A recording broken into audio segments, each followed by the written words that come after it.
फिर से आप सबका स्वागत है हॉरर 7 PM की हॉरर कहानी में। और आज का कहानी बड़ा ही अलग होने वाला है, क्योंकि आज ना तो मैं आप लोगों को किसी औरत की आत्माओं के बारे में बताऊंगा और ना ही किसी इंसानी आत्मा, बल्कि आज मैं आप लोगों को जानवरों के प्रेत आत्माओं के बारे में बताऊंगा। और आप में से कई लोगों ने ऐसे कहानियाँ पहले भी सुन के रखे होंगे, और जिन्होंने भी ऐसे कहानियाँ आज से पहले नहीं सुना है तो आप सबको बता दो कि पहले के ज़माने में ऐसे घटनाएं काफ़ी घट चुका है। और ये कहानी है एक ऐसी गांव की जिसमें कई सालों से जानवरों की बलि देने की प्रथा चले आ रहा था।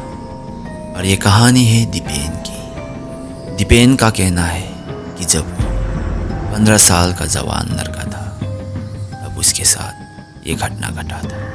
और उस वक्त गांव में आज की तरह घर भी ज़्यादा नहीं था, और बेशक उनके पास आज की तरह सेल फोन भी नहीं था, मगर उस वक्त एक टॉर्च मिल जाया करता था जो कि दीपेन ने खरीद के रखा था, क्योंकि रोज़ रात को दीपेन अपने दोस्तों से मिलने जाया करता था। और ऐसे ही एक रात जब दीपेन अपने दोस्तों से मिलके अपने घर को लौट रहा था, तब वो वहीं आ पहुंचा जहाँ पे उनके गांव वाले कई सालों से जानवर की बलि दे रहा था। और उस जगह पे कई ऐसे बड़े पत्थरों के ढांचे थे जो उस जगह को और भी डरावना बना देता था। और तभी एक बड़े पत्थर के पीछे से दीपेन को एक बकरी का आवाज सुनाई दिया।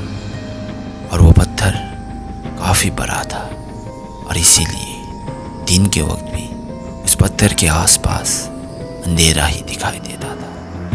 और इसीलिए दीपेन ने अपने टॉर्च को उस तरफ किया जिस तरफ से बकरी की आवाज़ आ रहा था।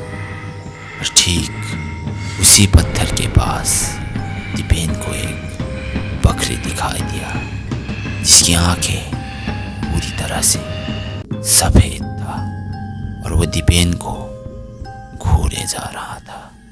और जैसे ही दीपेन कुछ सोच पाता, उस बकरी के पास एक और बकरी निकल आया, और उसके बाद एक और देखते ही देखते अब दीपेन के आंखों के सामने 10 बकरियां खड़ा था, और उनकी आंखें बिल्कुल दूध की तरह सफ़ेद था। सो फ्रेंड्स, इस कहानी को हम 2 भाग में सुनेंगे, और इसके बाद दीपेन ने क्या किया ये मैं आपको पार्ट 2 में बताऊंगा। और होप आप सबको ये कहानी पसंद आ रहा हो। और अगर आप लोग सचमुच में रियल हॉरर फैन हो और आप लोग ऐसे रियल कहानियाँ सुनते ही रहते हो, तो हमारे इस छोटे से मिनी हॉरर चैनल को भी लाइक और सब्सक्राइब करना मत भूलिएगा। मिलते हैं अगली कहानी में।